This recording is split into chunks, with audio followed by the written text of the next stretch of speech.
어느 교회에서 젊은 형제 자매가 이성교제를 시작했어요. 오래전의 일인데요. 근데 서로 맞지 않아서 건전하게 사귀다가 잘 헤어졌습니다. 그리고 1년쯤 후에 자매가 결혼한다는 소식을 듣고 형제가 축하를 해주고 싶었습니다. 지금은 SNS로 축하를 하지만 옛날에는 전보를 치던 때가 있었습니다. 정말 축하한다고, 행복하게 잘 살라고, 그러면서 성경구절 한 구절을 남기고 싶었습니다. 요한에서 4장 18절이었어요. 사랑엔 두려움이 없나니 온전한 사랑이 두려움을 내쫓느니라. 내가 자매를 건전하게 사랑했고 우리가 잘 헤어졌기 때문에 걱정하지 말고 잘 살라는 뜻이었어요. 근데 우체국 직원의 실수로 요일 4장 18절로 보냈는데 일자를 빼먹었어요. 그래서 요한복음 4장 18절, 요 4장 18절로 간 거였어요. 그 내용은 이것이었습니다. 너에게 남편이 5이 있었으나 지금 있는 남편도 내 남편이 아니니 내 말이 참되도다. 사마리아 여인에게 하셨던 예수님 말씀이 간 거였죠. 글자 하나의 탈락이 큰 사고가 되었습니다. 우리가 살다 보면 글자 하나의 탈락이 별로 대수롭지 않은 상황도 있지만 이처럼 문제가 될 때도 있죠. 오늘 나누게 될 복음이라는 단어는 정말 글자 하나도 빼먹지 말고 잘 들어야 될 말씀이죠. 오늘 파워포인트로 여러분에게 좀 전달하려고 합니다. 자, 보시면 다시 알려야 할 복음, 이것이 오늘 말씀의 제목입니다. 오늘 본문 1절에 보면 형제들아 내가 너에게 전한 복음을, 바울이 이미 고린도 교회에 복음을 전했다는 것이죠. 너희에게 알게 하노니, 여기에 생략된 어구가 있다면 다시라는 말일 거예요. 다시 알게 하노니. 왜냐하면 이 복음이 너무나 중요하기 때문에 한 번 전하고 말 그런 내용이 아니라는 것이죠. 중요한 것은 반복해서 확실하게 마음속에 간직해야 되기 때문에 오늘 이 말씀을 시작하고 있는 것입니다. 그렇다면 그렇게 중요한 복음의 뜻은 무엇일까요? 우리말로는 복복자의 소리음, 소식음이라고 합니다. 이 뜻을 새기면 복된 소식이라는 뜻이죠. 영어로는 good news라고도 표현하기도 하지만 본래는 gospel입니다. 미리엄 웹스터 사전에 보면 God, G-O-D라는 단어가 신이라는 뜻도 있지만 복되다라는 뜻도 고대에 있었어요. 여기에서 D를 빼버리고 spell, 철자라는 뜻도 있지만 소식이라는 뜻도 있었어요. 그래서 여기에 L자 하나를 빼버리고 합해버리면 gospel이 되는 거죠. 그 뜻은 복된 소식이죠. 우리말로 그리고 영어로 다 복된 소식이라는 뜻입니다.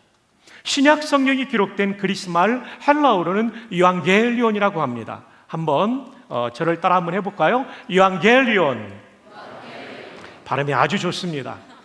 유라는 말은 좋다, 복되다라는 뜻이죠. 앙겔리온은 소식이라는 뜻입니다. 따라서 유앙겔리온은 복된 소식입니다. 내용이 일치되고 있죠.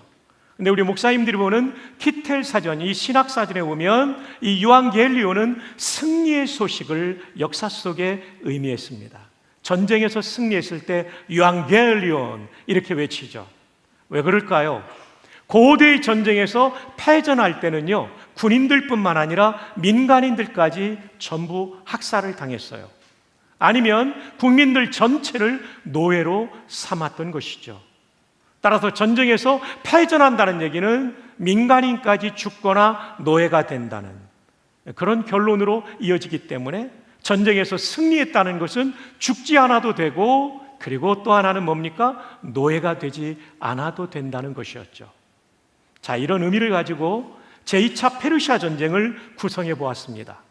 BC 490년에 있었던 전쟁입니다. 두 나라가 전투를 벌이게 되었는데 그 당시 최대 강대국이었던 페르시아가 침공해 왔습니다. 병력이 무려 2만 5천 명. 그들은 승리를 확신하고 있었기 때문에 대리석으로 전승기념비를 깎아올 정도로 그들은 승리를 확신하고 있었습니다. 도시국가였던 작은 나라 아테네의 병력은 10,000명에 불과했던 것이죠. 이 전쟁은 누가 보더라도 페르시아의 승리로 끝날 것이라고 예측되는 전쟁이었던 것이죠. 여러분이 아테네 시민이라면 어떤 생각을 했을까요? 이 전투에서 머지않아 우리는 패전하게 될 것이고 수많은 아테네 시민이 죽임을 당하거나 노예가 될 것이라는 생각을 하지 않았을까요? 그런데 감사하게도 아테네의 지휘관이 아주 뛰어난 밀티아데스라는 장군이었습니다. 이 전투는 마라톤 평야에서 이루어졌고 이것은 나중에 올림픽의 마라톤 경기의 유래가 되는 사건이었습니다. 밀티아데스는 적정부를 파악했습니다. 페르시아군은 전면은 강하지만 측면이 약하다는 것을 알고 측면의 모든 화력과 전투력을 집중하게 됩니다. 그리고 드라마틱한 승리를 거두게 되었습니다. 정말 대승이었죠. 페르시아군 전사가 6,400명, 아테네군 전사가 단 192명.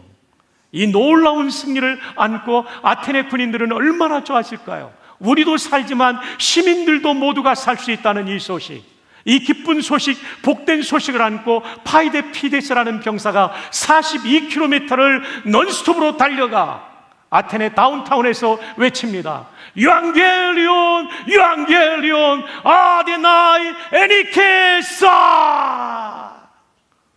여러분이 무슨 뜻인지 몰라서 그냥 앉아 계십니다. 우리말로 하면 복음이다, 복음이다, 아테네가 이겼다. 여러분이 아테네 시민이었으면 박수를 아마 쳤을 거예요. 얼마나 기뻤을까요? 여러분, 복음이라는 단어는 복권에 당첨될 때 얻는 기쁨, 그런 정도가 아니에요. 죽을 사람이 살아나는 거예요. 노예로 살 사람이 자유인이 되는 거예요. 예수님의 십자가와 부활은 영원히 지옥에 들어가서 형벌받는 죽음의 상태에 될 사람들을 살려준 사건이죠. 그래서 십자가가 복음이죠. 그리고 영원히 마귀의 노예로 살 사람들에게 성령 안에 있는 자유를 안겨준 것이죠. 그래서 십자가가 복음이고 우리 몸까지 영생을 얻게 되니까 부활이 복음이 되는 것입니다. 자, 복음의 뜻 뭐죠? 복된 소식. 그것도 죽을 사람을 살려주고 노예로 살 사람을 자유케 하는 소식. 이게 복음의 뜻입니다. 두 번째 복음의 기능은 무엇일까요? 첫 번째로는 신앙의 기초가 복음입니다. 자매들이 한번 1절 읽어볼까요? 시작. 형제들아, 내가 너희에게 알게 하노니 이는 너희가 받은 것이요 또 그 가운데 선 것이다. 교회 안에 들어오는 사람이 제일 먼저 받아야 될 게 복음입니다.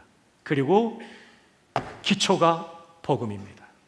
집의 기초가 부실하면 무너질 수밖에 없는 것처럼 복음이라는 기초가 성도의 신앙의 기초가 되지 않으면 무너질 수밖에 없는 거죠. 이단 앞에 무너지기도 하고요. 그리고 시련 앞에 무너지기도 하죠. 목사님, 시련 앞에도 무너지나요? 예, 복음의 가치를 모르면 교회를 떠나버리죠. 코로나로 떠난 사람들 복음의 가치를 안다면 돌아올 수밖에 없는 것이죠. 지금 영상으로 예배드리는 성도들 좋은 말 할 때 다음 주에 나오시기 바랍니다. 물론 몸이 아프거나 정말 그럴 수밖에 없는 근무 여건 때문에 그렇다면 it's okay. 그렇지 않다면 현장으로 나와야 되는 거죠. 두 번째 복음의 기능은 구원의 근거입니다. 형제들이 한번 읽어주세요. 시작. 너희가 만일 내가 전한 그 말을 굳게 지키고 헛되이 믿지 아니하였으면 그로 말미암아 구원을 받으리라. 누가 구원을 받습니까? 바울이 전한 복음을 굳게 지키고 hold fast, 꽉 붙잡고 헛되이 믿지 아니하였으면 진짜 믿으면 구원을 받습니다. 구원을 어떻게 받습니까? 복음을 꽉 붙잡고 그걸 진짜 믿으면 구원을 받는 겁니다. 그러니 복음이 얼마나 중요합니까? 세 번째 복음의 기능은 행복의 출발입니다.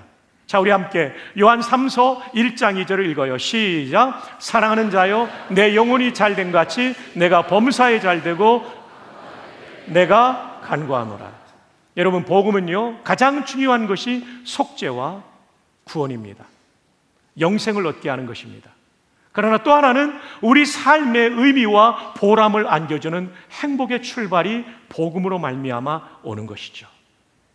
100년 전에 저 평안북도 선천 근교에 곽부라는 지역에 살고 있던 무당이 있었습니다. 남자 무당, 박수무당이라고 하죠. 백시성의 무당이었어요. 백무당이에요. 어느 날 집에 저처럼 이렇게 문 앞에 앉아 있는데 지나가는 예수 믿는 사람이 전도하는 거예요. 지휘자님, 오늘 지휘 너무 잘했어요. 그리고 너무 잘 듣고 계세요. 멋지세요. 지나가는 기독교인들이 이 무당한테 전도하는 거예요. 어이 백무당, 자식들 망하게 하는 짓 그만두고 예수 믿고 천당 가시오. 여러분이 무당이라고 생각하고 있어요. 얼마나 기분 나쁘겠어요. 그래서 뭐라고 쫓아버렸냐면, 야 이놈들아, 천당이든 백당이든 너나 가라. 그런데 여러분, 쫓아버리긴 했는데 밤에 잠자리에 들었는데 잠이 안 오는 거예요. 어이 백무당, 자식들 망하게 하는 짓 그만두고 예수 믿고 천당 가시오. 도통 잠을 잘 수 없어서 그 다음 주에 교회를 나갑니다. 갔더니 맥퀸 선교사님이 담임 목회를 하고 있었어요. 우리말로 그 선교사님의 이름은 윤산원 선교사님이었어요. 온 집이 윤산원 선교사님이 섬기시는 선천읍교회 가서 예수님 믿고 회심을 하게 됩니다. 근데 이 집에 아들이 하나 있었는데 이 아들이 너무나 청명한 거예요. 선교사님이 성경을 가르치면 잘 받아들이고 소요리 문답을 가르친 걸 다 외우는 거예요. 또 소요리 하니까 여러분은 중화요리를 생각하는 분들이 있을 텐데 중화요리와 다른 것입니다. 중화요리는 재료 요자를 쓴다면 소요리할 때 요리는 중요할 요자, 중요한 진리, 교리를 가르치는 거죠. 다 외우는 거예요.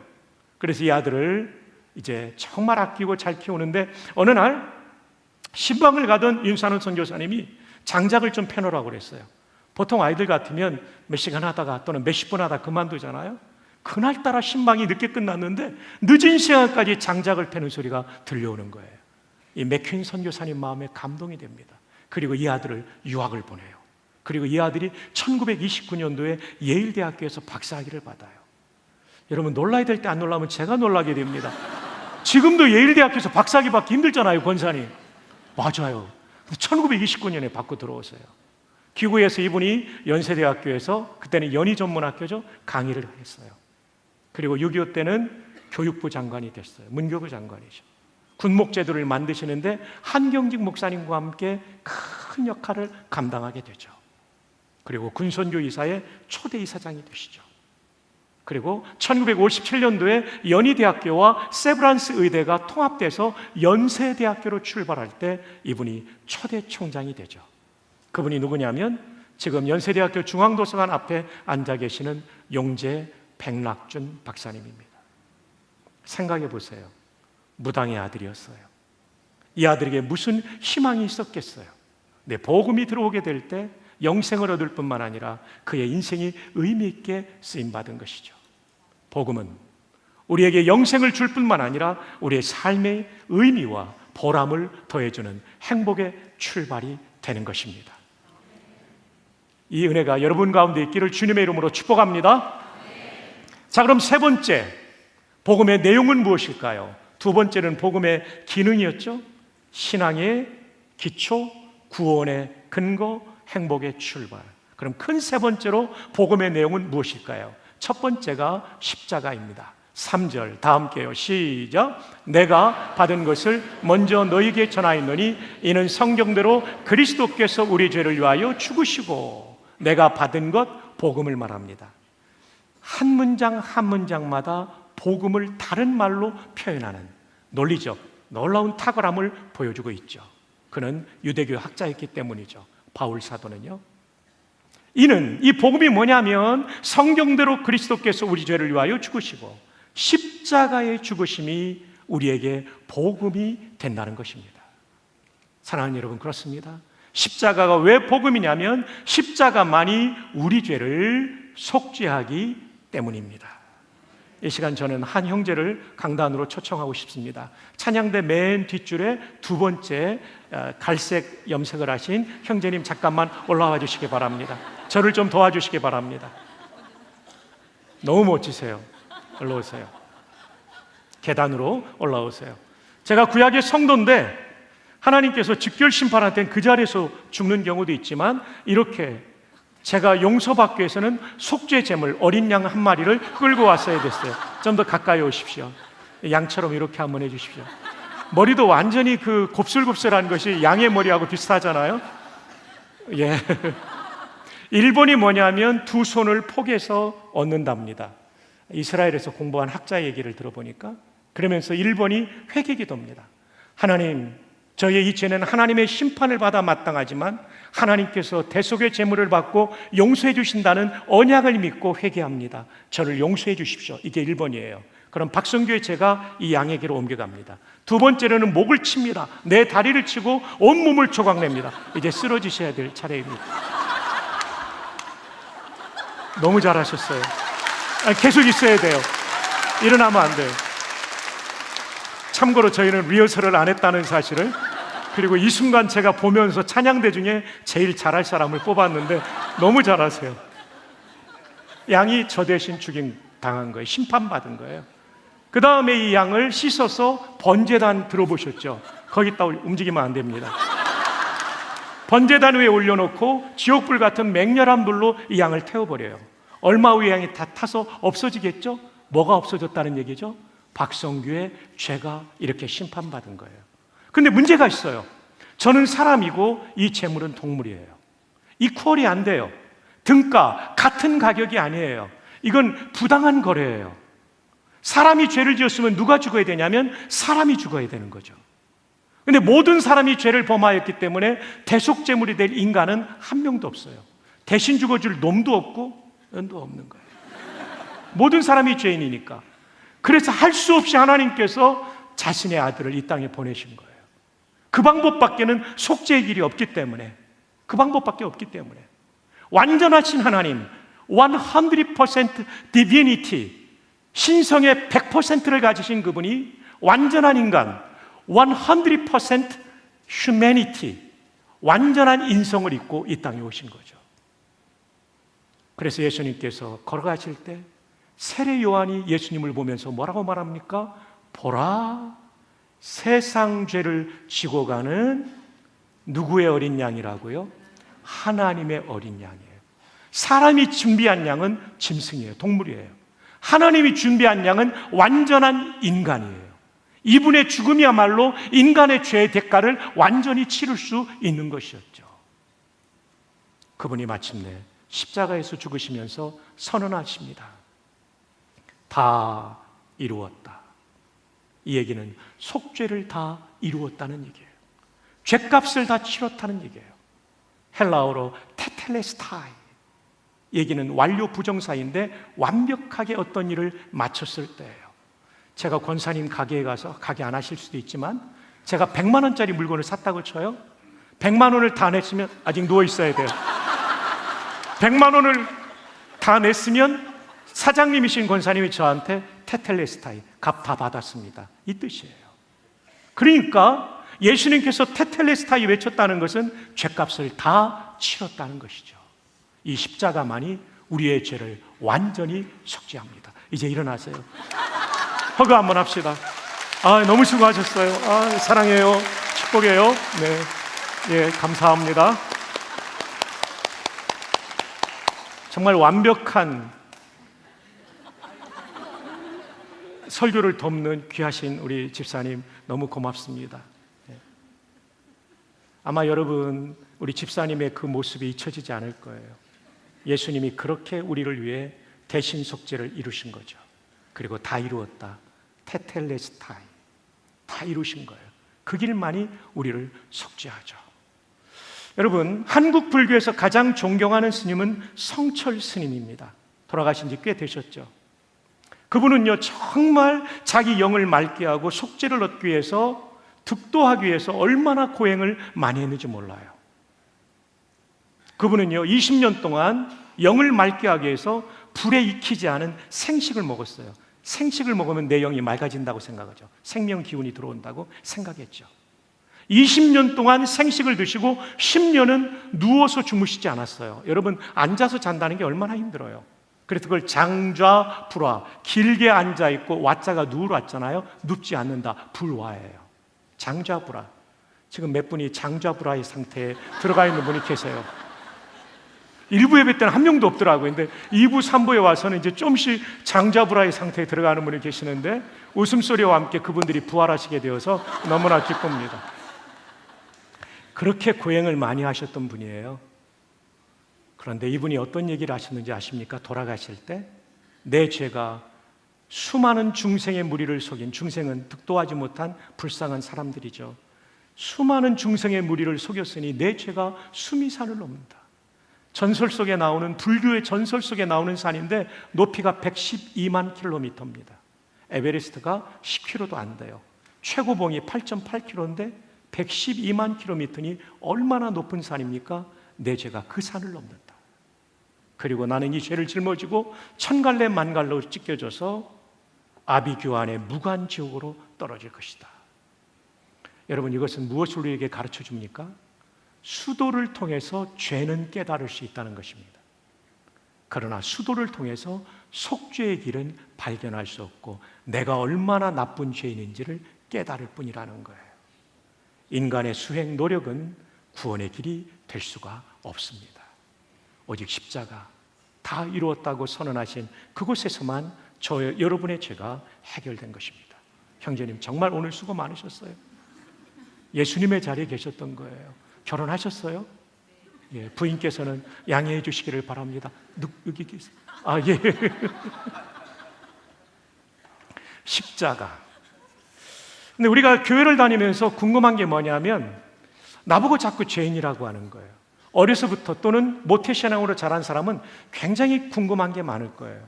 난 그래도 어려서부터 예수를 믿었기 때문에 안 믿는 사람보다 깨끗하게 사는데 내가 무슨 죄인이냐라고 생각할 거예요. 근데 미리엄 웨스터 사전에 보면 대표적으로 두 개의 죄를 소개해 주고 있죠. 성경의 문화 속에 자라난 영어 속에는 죄에 대한 명쾌한 정의가 나옵니다. sin이라고 하는 죄는 하나님의 법을 위반하는 죄를 말합니다. crime이라고 하는 죄는 정부에 의해 처벌받을 수 있는 죄를 말합니다. 우리는 신문과 텔레비전에서 뉴스에서 보는 죄가 전부 crime이에요. 도둑질, 사기, 뇌물, 살인. 늘 이것만 뉴스로 듣다 보니까 우리 머릿속에는 도둑질, 사기, 뇌물 이런 것 관여 안 했으면 내가 죄인이 아니라고 생각하는 거예요. 그러나 여러분, 하나님의 법을 어긴 것도 죄라고 영어 사전에 나와요. 이것은 성경의 가르침이죠. 인간의 가장 큰 죄는 뭡니까? 왕이신 하나님을 거역하고 내 맘대로 사는 게 죄라는 거예요. 이게 성경의 가르침이에요. 그 중에 가장 큰 죄는 하나님을 인정하지 않는 불신의 죄예요. 이 잣대로 보면 우리 모두는 죄인이라는 게 이해될 겁니다. 아니, 인류에게 죄가 들어온 출발은 크라임이 아닙니다. 선악과를 따먹은 것은 왕이신 하나님과의 언약을 파괴한 범죄였어요. 내 아들 때 와서는 동생을 쳐 죽이는 살인죄, 크라임으로 발전하게 되는 거죠. 죄의 뿌리는 신입니다. 우리 모두는 이 죄를 가지고 있는 존재들이죠. 올해 제가 네스턴교회 대학부 전도사로부터 40년이 지났고요. 사역 시작한 지, 목사 안수 받은 지 36년이 되었어요. 그럼에도 불구하고 제 안에는 온갖 더러운 죄가 아직도 있답니다. 그럼에도 구원받을 수 있는 것은 믿음으로 말미암아 제 신분이 의로워졌고 제 상태는 죄성 가운데 있지만 성화되어드는 과정인데 내 신분을 보고 구원해 주신 거죠. 그 유명한 말틴 루터의 말처럼 죄인인 동시에 의인이기 때문에 우리는 구원이 가능한 거죠. 여전히 죄성을 가진 죄인이지만 우리를 의인 삼아주신 그 은혜의 신분으로 말미암아 우리는 구원받은 것입니다. 한번 따라해 볼까요? 의인을 앞에 놓고 하는 게 더 좋겠어요? 나는 의인인 동시에 죄인이다. 옆에 사람에게 확인시켜 주십시다. 그대도 의인인 동시에 죄인입니다. 네, 신분이 의로워졌고 상태는 의로워져가는 존재라는 것이죠. 이 모든 죄는 십자가만이 해결할 수 있습니다. 마크 미텔버그라고 하는 윌로우 크릭의 전도 책임자였던 분은 타종교와 기독교를 이렇게 구분합니다. 다른 종교는 하라의 종교이다. do 해서 네가 속죄받고 네 공로로 구원받으라는 거예요. 그러나 기독교는 달라요. 우리가 아무리 해도 속죄받을 수 없기 때문에 그리스도께서 이루어 놓으신 일, D-O-N-E, done, 이것을 받아들이는 것이 기독교의 구원의 진리라는 것 말해주고 있죠. 명쾌한 설명입니다. 자, 십자가가 복음의 내용이고 두 번째 복음의 내용은 부활입니다. 함께 본문을 볼까요? 함께 읽어요. 시작. 장사 지낸 바 성경대로 사흘 만에 다시 살아나사 구약의 예언대로 부활하심으로 우리에게 복된 소식을 안겨주었다는 얘기죠. 왜냐하면 예수님의 부활은 예수님만의 부활이 아니라 그 부활은 첫 열매의 부활이고 수많은 부활이 우리 성도들에게 이루어질 것을, 우리 한 사람 한 사람이 부활할 것을 예고한 것이었기 때문입니다. 여러분, 최근에 사랑하는 가족을 하나님 나라로 보낸 분들, 그분의 영혼이 천국 같지만 몸은 땅속으로 흩어졌죠? 절대로 낙심하지 마십시오. 주님 다시 오시는 그날 그 몸도 영광의 몸으로 부활할 줄 믿습니다. 그래서 부활이 복음인 것입니다. 보라, 내가 너에게 비밀을 말하노니 우리가 다 잠잘 것이 아니요. 여기 잠잔다는 얘기는 죽은 상태를 의미합니다. 여기서는 마지막 나팔에 재림을 알리는 트럼펫 소리와 함께 순식간에 다 변화되리니, 우리 모두가 부활을 경험할 것이고 그때까지 살아있는 사람은 부활의 몸과 똑같은 상태의 변화를 경험할 것이라고 말합니다. 52절, 나팔 소리가 나며 죽은 자들이 썩지 아니할 것으로 다시 살아나고 우리도 뭐하리라? 변화되리라. 재림 나팔 소리와 함께 성도들이 썩지 아니할 몸으로 다시 살아날 것입니다.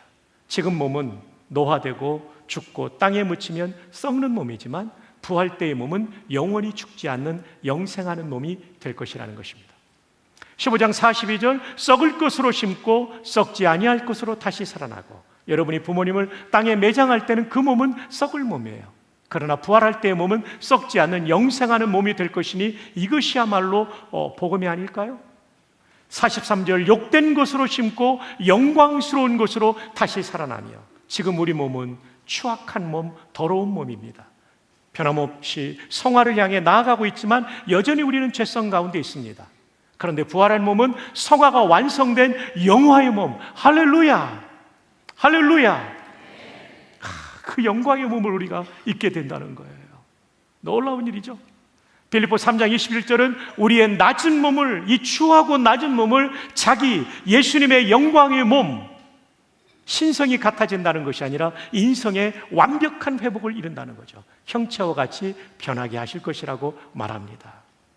주 안에 사랑하는 성도 여러분, 우리 모두는 영광의 몸을 입을 성도라는 것을 잊지 마시기를 바랍니다.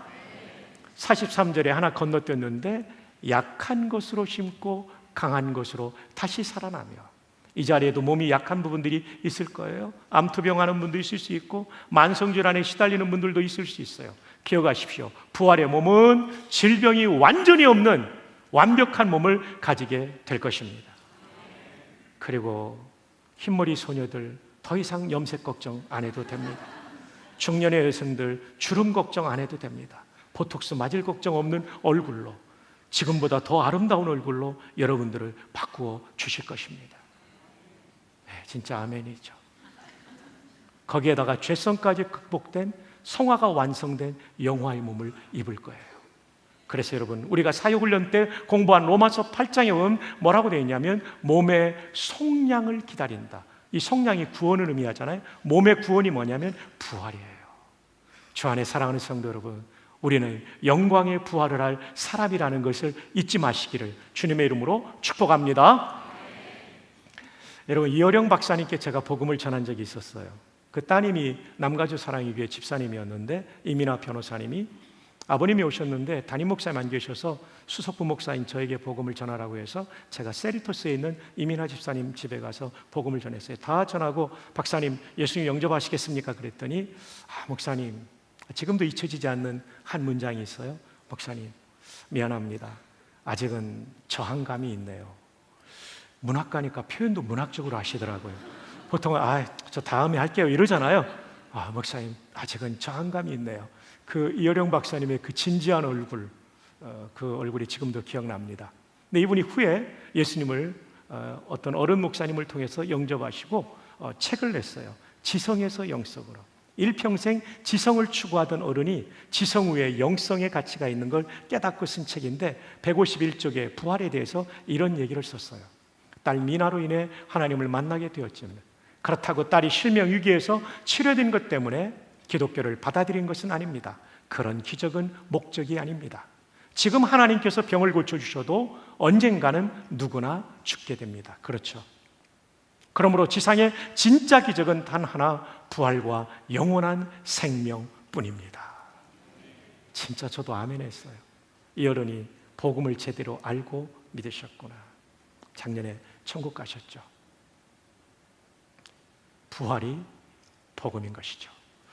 자, 이 도표는 기말고사에 나올 수 있기 때문에 제가 설명을 다 드린 다음에 스마트폰으로 찍을 시간을 10초 정도 드리도록 하겠습니다. 우리 인생의 가장 중요한 순간은 죽음의 순간이에요. 여러분, 우리는 다 죽습니다. 아멘 안 해도 다 죽습니다. 근데 우리는 죽음에 대한 오해를 가지고 있는데 죽음은 사라지고 없어지는 것이라고 생각합니다. 절대 그렇지 않습니다. 성경적인 죽음의 개념은 분리입니다. 죽음이라는 헬라 말이 사나토스죠. 여기에서 죽음학이라는 사나톨로지라는 영어 단어가 나오게 되는데 이 사나토스의 본래의 뜻은 분리예요. 성경은 세 가지 죽음을 말해주고 있습니다. 첫 번째로는 영적 죽음입니다. 예수 믿기 전에 우리 상태를 영적으로 죽었다, 허물과저로 죽은 너희라고 에베소 2장 1절이 말해주고 있죠. 어떤 죽음일까요? 분리예요. 하나님과 내가 분리되어 있어요. 심장은 여전히 뛰고 있고 지성과 감성과 정신세계가 살아있긴 하지만 하나님의 생명이 흘러들어오지 않는 그 영적인 단절 상태, 이것이 영적 죽음입니다. 이게 첫 번째 죽음이에요. 두 번째 죽음은 육신의 죽음입니다. 우리가 흔히 아는 육신의 죽음도 분리로 설명할 수 있습니다. 육신의 죽음 때 우리는 몸과 영혼이 분리되죠. 영혼은, 성도는 천국에, 육신은 땅속에서 또는 우리는 화장으로 분해되게 되는 거죠. 세 번째 죽음은 흔히 성경에는 둘째 사망이라고 말하는 지옥에 들어가는 것입니다. 지옥에 들어가서 없어지는 것이 영원한 죽음이 아닙니다. 지옥에 들어가서 영원히 형벌받는데 하나님과 영원히 분리되어서 다시는 구원의 소망이 없는 상태가 영원한 죽음이에요. 한번 따라해 보실까요? 죽음은 분리이다. 자, 그런데 여기서는 육신의 죽음을 한번 살펴보겠습니다. 육신이 죽을 때 영혼과 육신이 분리가 돼요. 육신은 분해가 시작되죠. 여러 경로로. 영혼은 즉시 둘 중에 하나로 가게 되어 있습니다. 십자가의 은혜로 속죄받은 사람은 죽자마자 그 영혼이 천국 가게 됩니다. 다른 표현이 낙원입니다. 십자가상의 한 강도가 말하죠. 예수여, 당신의 나라 임할 때 나를 기억하소서. 예수님께 당신의 나라라는 얘기는 예수님이 그 나라 왕이라는 표현이고, 왕이라는 유대 개념은 메시아라는 뜻이죠. 짧은 문장 속에 메시아 고백이 있기 때문에 예수님께서 주저없이 그 강도에게 말씀하십니다. 네가 오늘 나와 함께 낙원에 있으리라. 천국은 몇 년 후에 가는 데가 아닙니다. 죽자마자 오늘 가는 곳이 천국입니다. 여기서 천주교의 로마 카톨릭의 연옥교리가 잘못됐다는 것을 알게 되죠. 연옥은 예수를 믿으나 신앙이 부족한 사람, 그리고 깨끗하지 못한 사람이 연단받고 정화되고 깨끗하게 돼서 그 다음 천국 낙원에 가는 중간 단계를 연옥이라고 부르는데, 만약에 연옥이 있다면 예수님께서 십자가상의 강도, 평생 못되게 됐던 이 강도, 정말 얼마나 부족했겠어요. 이렇게 말해야 되죠. 너 내가 구원해 주는데 한 10년 정도는 연옥 가서 죄 좀 씻고 천국 와라, 낙원 와라, 이래야 되잖아요. 근데 그러지 않고 오늘 투데이 나와 함께 낙원에 있으리라. 연옥이 없다는 얘기입니다. 그 진리가 잘못된 진리라는 것을, 교리가 잘못된 교리라는 것을 보여주고 있죠. 사랑하는 여러분, 십자가의 은혜로 그 은혜를 나를 위한 속죄로 믿는 사람은 이 찬양을 드릴 수 있죠. 나는 부족하여도 영접하실 터이니 영광 나라 계신 임금. 누구십니까? 우리 구주 예수라. 우리는 부족하지만 십자가에서 흘리신 그 생명의 대가가 우리를 완전히 속죄하여 천국으로 인도해 주시는 것입니다. 그러나 십자가의 은혜를 받아들이지 않고 거부한 사람은 부자와 나사로의 말씀처럼 지옥에, 어두운 음부에 떨어지게 되는 것이죠. 자, 그런데 지금 이 상태는 중간기 상태라고 부릅니다. 왜냐하면 영혼만 가 있기 때문에, 몸이 아직 가 있지 않아요. 그리고 또 하나는 입장할 사람이 다 안 왔기 때문에 중간기 상태입니다. 역사 속에 또 하나의 중요한 순간이 있죠. 재림입니다. 초림은 2000년 전에, 재림은 그 어느 날 성부 하나님의 뜻에 따라 이루어질, 다시 오실 더 세컨드 커밍의 그날입니다.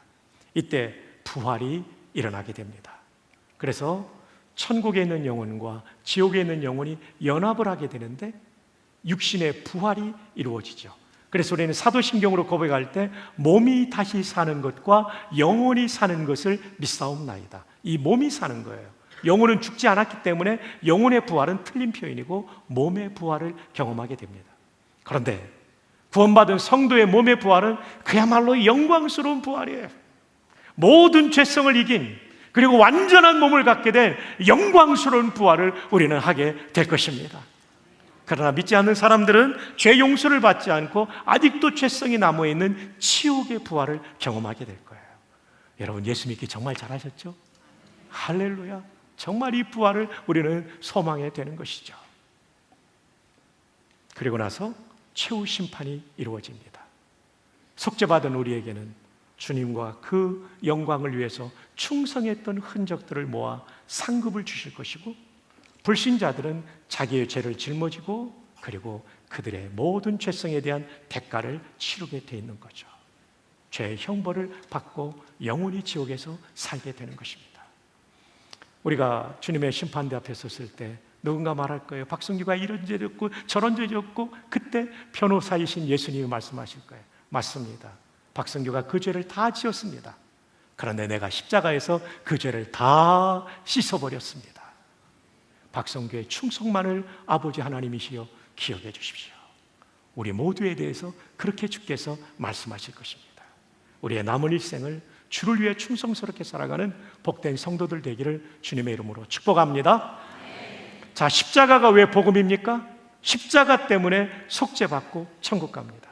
부활이 왜 복음입니까? 치욕의 부활이 아니라 영광의 부활을 우리에게 주기 때문에, 그리고 전인적인 구원을 완성해 주기 때문에 예수님의 부활이 복음입니다. 믿으시면 아멘.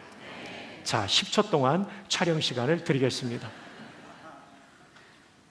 그렇다고 제가 다음에 왔을 때 여러분한테 하얀색 A4지를 나눠주고 다 이거 시험 치세요 이렇게는 안 할 거니까 걱정하지 마시고요. 자주 보시면 기억이 나실 거예요. 자, 이제 아직 찍지 못한 분들은 옆에 사람한테 전달 받으시면 좋을 것 같습니다. 네, 됐죠? 예. 네, 이제 되신 것 같습니다. 마지막 복음에 합당한 삶입니다.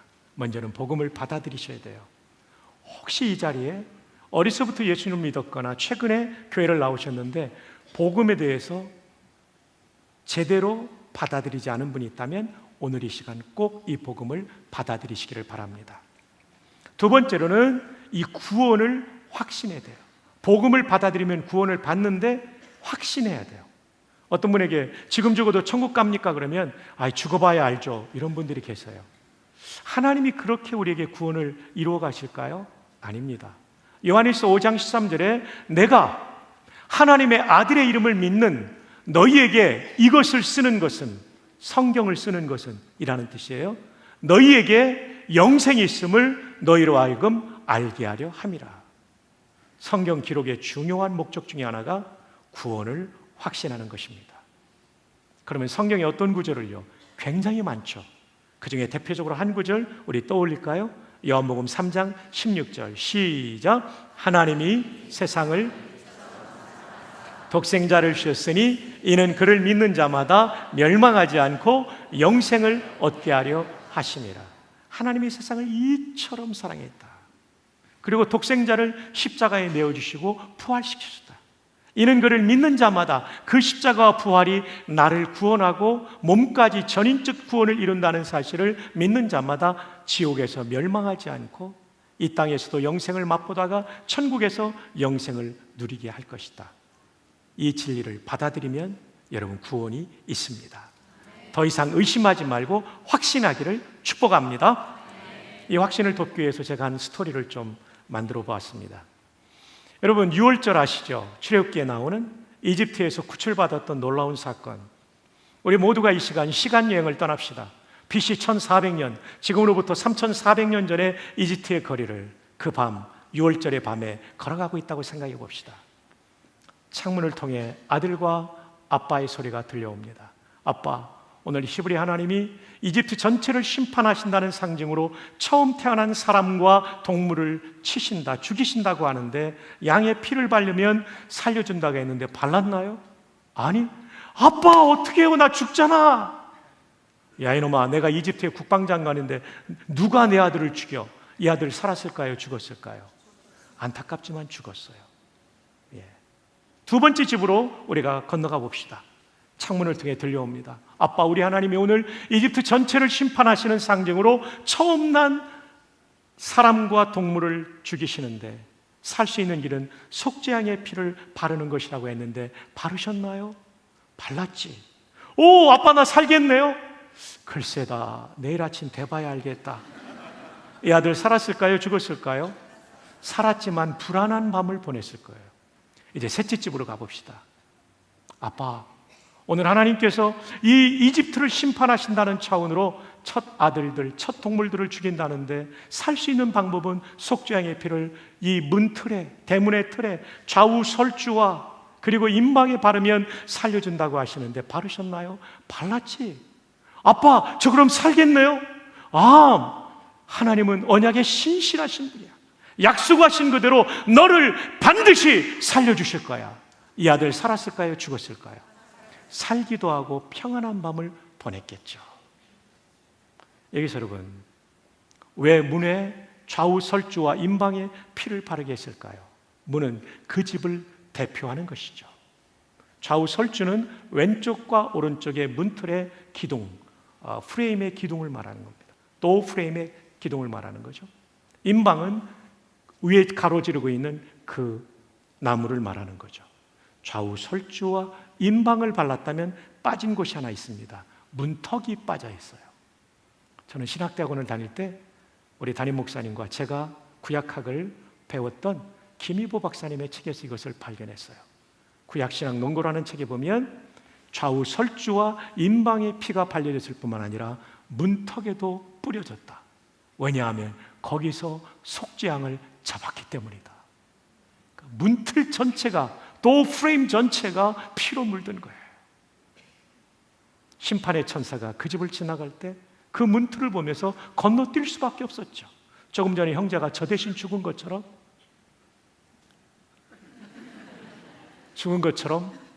속죄양이 대신 처벌을 받았기 때문에, 이미 심판이 치러졌기 때문에 다시 심판할 이유가 없었던 것이죠. 여러분, 인류는 세 종류의 사람만 있습니다.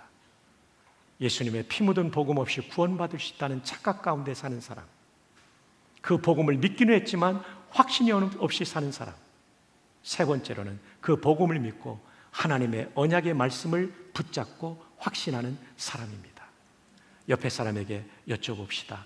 그대는 몇 번이십니까? 모두가 3번으로 나아갈 수 있기를 바랍니다. 자, 세 번째로는 구원의 은혜에 보답하기 위해 헌신하고 동행하고 전도해야 되죠. 생각해 보십시오. 하나님이신 그분, 만왕의 왕이신 그분이 나를 위해 생명을 던져주셨어요. 이 은혜는 얼마나 놀라운 은혜입니까?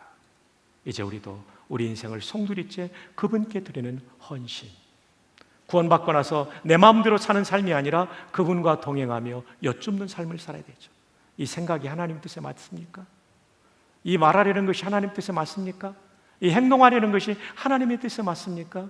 여쭙고 그분의 가르침을 따라 동행하는 삶, 그분이 주인 되는 삶을 살아야 되겠죠. 그리고 사람을 구원하는 전도의 삶을 우리는 살아야 되는 것이죠. 여러분, 이 성가곡을 제가 보면서 은혜를 많이 받았어요. 생명의 양식을, 구약의 만나를 신약의 생명의 빵이 되신 예수님과 연결하는 아주 좋은 성가곡입니다. 파니스 안젤리쿠스, 라틴어입니다. 파니스는 빵입니다. 안젤리쿠스는 천사의 복수 소유격입니다. 천사들의 빵, 만나가 천사들이 전해준 양식이라는 구약 성경의 표현을 빌려온 성가곡이죠. 이것을 구약의 만나와 우리의 생명의 빵이 되신 예수님을 연결시킨 아주 좋은 곡이죠. 파니스는 빵입니다. 그래서 여러분, 우리가 컴퍼니라고 할 때 회사는 빵을 나눠 먹는 거예요. 함께 일하고 빵을 나눠 먹는 거죠. 또 친구라는 말도 컴퍼니를 쓰기도 하잖아요. 좋은 친구는 빵을 나눠 먹는 거예요. 이 시간 옆에 있는 분에게 좋은 친구가 되기 위해서 이런 인사를 하면 어떨까요? 이번 달 안에 밥 한 끼 대접하겠습니다. 한번 인사합시다. 시작. 이번 달 안에 밥 한 끼 대접하겠습니다. 네, 지휘자님 그 뒤에 계신 분에게 하시죠. 밥 한 끼 대접하겠습니다. 우리말 가사는 굉장히 의역이 됐습니다. 생명의 양식을 하늘의 만나를 마음이 빈 자에게 내리어 주소서. 낮고 천한 우리 긍휼히 보시사 주여 주여 먹이어 주소서. 굉장히 의역이 많이 됐어요. 아마 믿지 않는 사람들도 불러야 되기 때문에 그런지 모르는데요, 이 가사를 보면 사실은 좀 굉장히 강렬한 내용이니까 이렇게 의역했는지 모르겠어요. 전체를 다 하면 복잡하니까 노랗게 하이라이트 된 부분만 보십시오. 이 노랗게 하이라이트 된 우리말 가사는 주님이 주어예요. 그리고 우리에게 먹여달라는 주님이 주어의 문장이에요. 라틴어로 좀 볼까요? 오 레스 미라빌리스. 오 감탄사죠. 레스는 일이고 미라빌리스는 놀라운 이라는 뜻이에요. 연결하면 오 얼마나 놀라운 일인가. 만두카트 동사입니다. 그가 먹는도다. 우리말에는 동사에 인칭 어미가 붙지 않지만 여기에는 인칭 대명사 3인칭 단수가 붙어요. 그래서 만두카트, 카트가 그걸 뜻해요. 만두코 하면 내가 먹는다가 되고, 만두카스가 하면 당신이 먹는다가 되고, 만두카트는 그가 먹는다가 돼요. 근데 놀랍게도 뭐를 먹냐면 도미누스의 목적격. 도미누스는 주님이라고 번역한다면 도미눔은 주님을이라는 목적어예요. 목적격이에요. 그가 주님을 먹는도다. 그는 누굽니까? 다음 줄입니다. 빠우페르 빠우페르. 가난하고 가난한 세르부스 종. 에트 그리고 후밀리스. 생략된 것이 세르부스죠. 그리고 비천한 종이. 저는 이 가사를 번역하면서 눈물이 막 솟아나오더라고요. 히랍 신화에 보면 신이 인간을 잡아먹지만 기독교는 신이 인간에게 먹힘을 당하는 거예요. 마치 빵이 입안에서 부서지고 깨져 우리에게 육신의 생명을 주듯이 십자가에 달리시사 부서지고 깨지시고 피 흘리신 그 주님이 우리에게 마치 먹힘을 당해 생명을 주듯이 십자가에서 부서지고 깨져주신 그 주님이 저에게 영생을 주셨다는 것이 깊이 깨달아지는 거예요. 근데 이 생명의 빵이신 주님을 마음에 모셔드리는 나는 어떤 존재입니까? 가난하고 비천한 종. 얼마나 감동이 되는지요. 주님, 이 가난하고 비천한 종이 바로 박성규입니다. 나같이 부족하고 형편없는 존재를 위하여 창조주이신 주님이, 만왕의 왕이신 주님이 부서지고 깨져주시는 십자가 희생을 당하셨군요. 얼마나 감사한지. 저뿐입니까? 우리 모두를 위해서 주님께서 그 희생을 당하신 것이지요. O res mirabilis manduca dominum pauper servus humili. 우리 모두가 이런 어마어마한 사랑을 받은 존재입니다. 더 이상 우리는 헛된 일에 우리의 인생을 낭비하지 말고 그 왕을 위하여, 그 주님을 위하여 우리의 일생을 드릴 수 있기를 주님의 이름으로 축복합니다. 결론입니다. 다시 알려야 할 복음을 나누었습니다. 왜냐하면 너무나 중요하기 때문에. 그 복음이란 무엇입니까? 세상에서 가장 복된 소식입니다. 그 내용은 무엇입니까? 십자가와 부활이 복음이에요.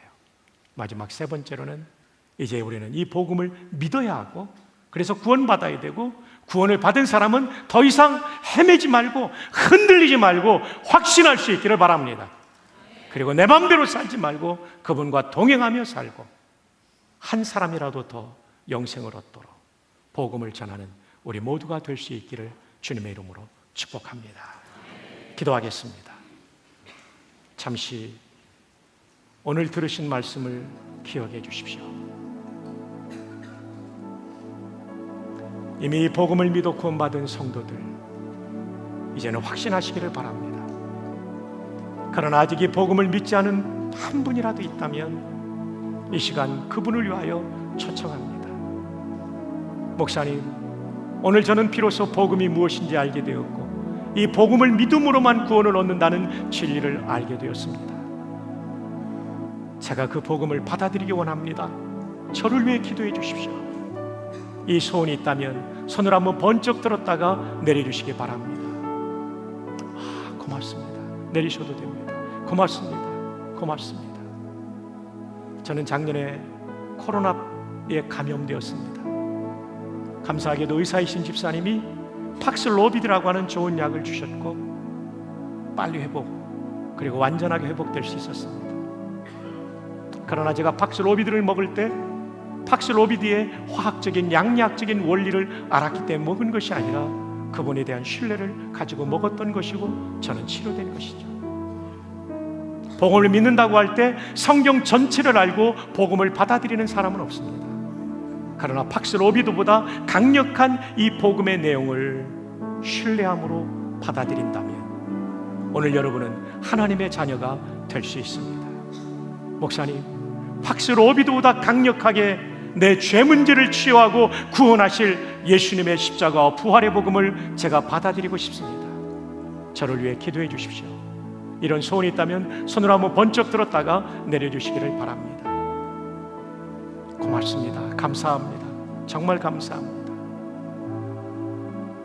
제 인생 속에 가장 가슴 아픈 일은 1987년 8월 1일 군목으로 임관하여 특수부대에 갔습니다. 11월에 공수훈련을 받고 저도 낙하산을 탔는데 몇 명의 병사가 순직하게 되었어요. 청평군인병원에서 장례를 침전할 때 젊은 목사였던 저는 너무나 가슴이 아팠어요. 이들에게 복음을 더 전했어야 됐는데 그 젊은이들이 세상을 떠날 줄은 누구도 몰랐죠. 맞습니다. 내일은 우리의 시간이 아닙니다. 여러분이 저 예배당 문을 열고 나가면 여러분의 인생 앞에 무엇이 기다리고 있는지 아무도 모릅니다. 그러므로 지금 하나님께서 내 생명을 취한다 할지라도 천국 갈 수 있는 준비, 복음을 받아들이는 것은 그야말로 가장 중요한 일이겠죠. 목사님, 저 망설이지 않고 이 시간 예수님의 십자가와 부활의 복음을 받아들이고 싶습니다. 저를 위해 기도해 주십시오. 이 소원이 있다면 마지막으로 권면합니다. 아직까지 예수님을 믿지 않고 있는 분, 복음을 받아들이지 않은 분, 손을 한번 번쩍 들어 주십시오. 제가 여러분을 위해 기도해 주십시오. 기도해 드리겠습니다. 고맙습니다. 감사합니다. 감사합니다. 이제 손을 들었던 분들은 두 손을 가슴에 모으고 저를 따라 기도할 때 모든 더사랑교회 성도들이 한 번 더 이 기도에 동참하심으로 그분들의 결단, 그분들의 믿음의 결단을 도와주십시다.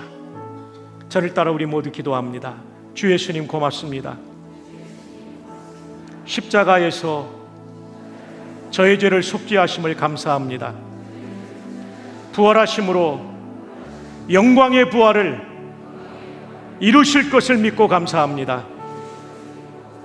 그런데 저는 하나님 말씀을 어기고 복음을 제대로 받아들이지 않았던 죄인이었음을 고백합니다.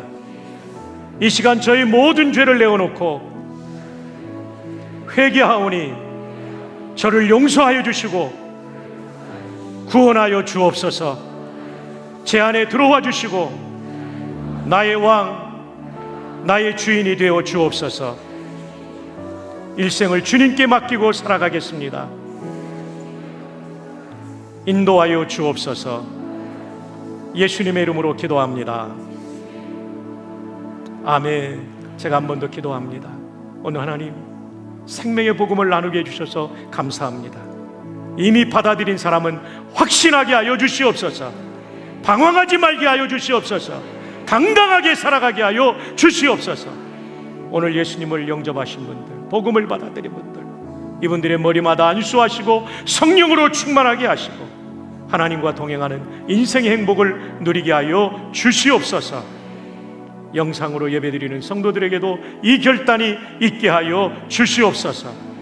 아직 한 분이라도 결단하지 않은 분이 있다면 속히 결단하도록 도와 주옵소서. 우리의 일생 나를 위해 부서지고 깨져 주신 십자가에 달리사 생명의 빵이 되어 주신 예수님을 위하여 우리의 일생을 던지게 하여 주시옵소서. 예수님의 이름으로 기도합니다. 아멘. 우리 하나님께 감사의 영광 박수 올려드립니다.